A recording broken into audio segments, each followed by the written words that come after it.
মহালয়ার দিন রাত্রিরে প্রায় ওই 1টা-1:30টার দিক করে হঠাৎ দেখছি বাইরে প্রচণ্ড বাজি ফাটছে। নিচে আস্তে আস্তে বাজির আওয়াজ আরও বেড়ে গেল।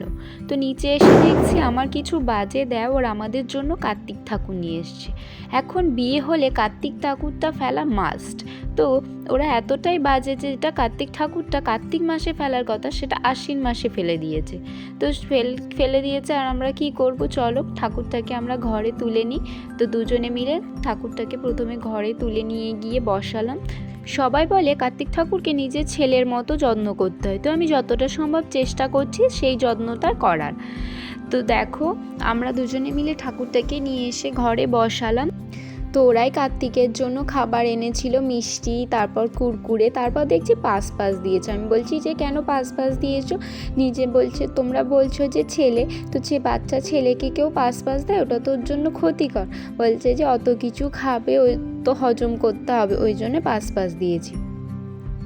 তাও দেখো ওই দিন রাত্রিরে প্রায় অনেক লোক জমে গেছিলো। তার এই যে ছোটো মানু একটু হাই করে দিল।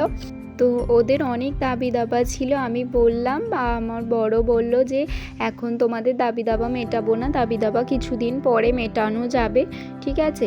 তো চলো, আমার ছেলে তো আমার ঘরে চলে এসছে। যদি ভিডিওটা ভালো লাগে তাহলে লাইক, কমেন্ট, শেয়ার করে আমার একটু পাশে থেকো।